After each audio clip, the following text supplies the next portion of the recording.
o primeiro assunto a ser tratado é sobre o auxílio-doença. Em caráter excepcional, a Previdência Social está permitindo a concessão do benefício com apenas a apresentação do atestado médico com indicação do Código Internacional da Doença e o tempo recomendado pelo médico pessoal para o afastamento do trabalho. Com esses elementos encaminhados no site da Previdência Social, no meu INSS, a Previdência Social poderá conceder o benefício no valor provisório de um salário mínimo. Se eventualmente for necessário o afastamento do trabalho por prazo superior a 90 dias, a Previdência Social poderá convocar depois desse prazo segurado para a realização, daí sim, da perícia presencial. Caso o valor do benefício venha a ser superior a um salário mínimo, apurado de acordo com a média de cálculo deste segurado, a Previdência Social depois pagará a respectiva diferença. Este valor de um salário mínimo, atualmente deferido, será pelo tempo provisório em razão do atual momento. Depois o benefício será revisado e as respectivas diferenças serão todas devidamente pagas ao segurado da Previdência. Naturalmente que para a Previdência Social conceder o benefício de auxílio-doença, ela terá que examinar se os requisitos técnicos foram atendidos. E o primeiro deles é se a doença é incapacitante para o trabalho. Não basta ser doença, é necessário que essa doença impeça a realização das atividades laborais normais. Em segundo lugar, a Previdência Social terá que verificar se este segurado cumpriu a carência, ou seja, um tempo mínimo de contribuições de 12 meses para fazer jus ao benefício. Essa exigência de tempo mínimo de contribuições só não será exigida em se tratando de acidente de qualquer natureza ou acidente do trabalho. Exceto nessas duas hipóteses, a carência deverá ser examinada. Portanto, se o segurado não preencher esse mínimo de contribuições quando for exigido, ou a doença não for incapacitante para o trabalho, a Previdência Social, como qualquer benefício normal, poderá indeferir o seu pedido.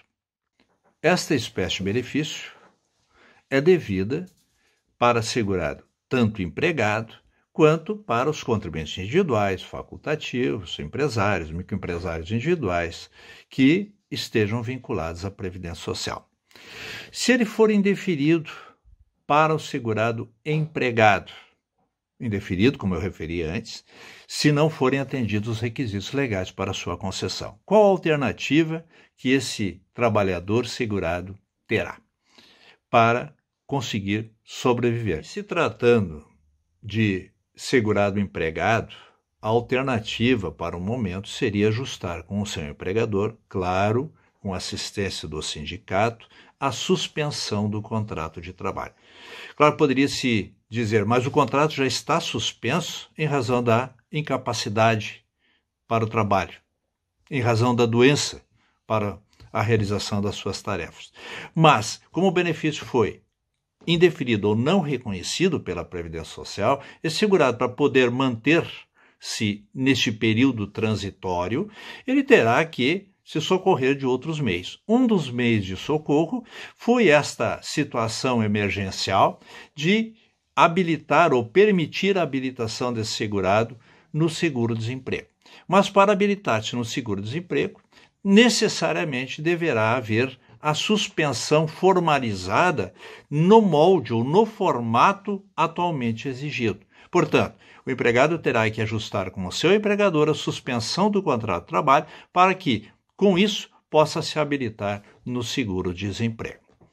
Em se tratando de segurado não empregado, contribuinte individual, segurado facultativo ou microempresário individual, ele poderá se habilitar no auxílio emergencial.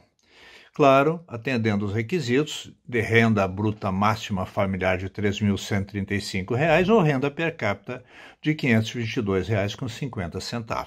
Então, essa seria uma alternativa adicional para aquele segurado da Previdência Social que teve o seu benefício de auxílio-doença negado. Obviamente, atendendo aos requisitos de renda mínima, ou renda máxima, melhor dizendo, para que esse auxílio seja concedido. Então, também é necessário que acesse ao site da Caixa Econômica Federal e faça a sua respectiva habilitação. E chamando a atenção, nem Previdência, nem Caixa Econômica Federal fazem contatos diretos. O contato quem faz é o segurado da Previdência ou o cidadão com a Caixa e o segurado da Previdência com a Previdência. A Previdência não vem atrás. Portanto, se procurarem, se ligarem, tentando contato para oferecer vantagens, para oferecer mecanismos de intermediação para fazerem isso, não acreditem. Isso é fraude, é falso. Outro assunto importante é com relação a esses trabalhadores que eventualmente tiverem redução da carga de jornada, atualmente autorizada, ou que, por consequência dessa redução de carga, tenham reduzido o seu salário.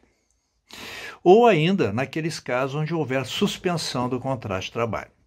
Considerando que nestes períodos de suspensão não haverá contribuição previdenciária, esta contribuição neste período de suspensão faltará no futuro para o tempo de contribuição necessário para a aposentadoria.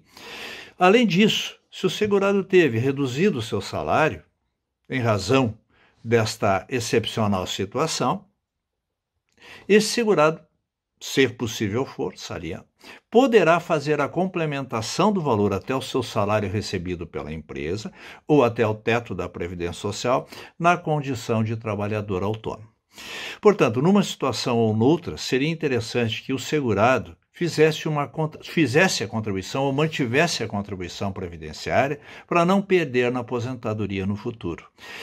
Para isso, teria que fazer a sua inscrição também no site da Previdência, no meu INSS, na condição de trabalhador autônomo. E, através disso, fazer o recolhimento. Ou da diferença para o correspondente ao valor reduzido, ou o valor do seu salário até o limite do teto da Previdência, caso haja suspensão do contrato de trabalho. Sobre esses valores a recolher, ele terá que aplicar um percentual de 20%. Por exemplo, pagará 20% daquilo que foi reduzido ou daquilo que deixou de receber em caso de suspensão do contrato de trabalho. Mais um ponto interessante é com relação à prova devida que a Previdência exige dos segurados aposentados ou dos pensionistas, que devem necessariamente, anualmente, provar que estão vivos. A Previdência, em razão do atual momento, suspendeu essa exigência por um prazo de 120 dias. Portanto, o segurado não precisa e não deve ir à agência bancária para fazer a sua prova devida, porque a Previdência Social admitirá que ele o faça depois de passado esse prazo de 120 dias. Portanto, não há necessidade de se preocupar no atual momento e fazer isso que atualmente está suspenso pela Previdência Social. Com isso, finalizo e espero, sinceramente, que todos fiquem bem.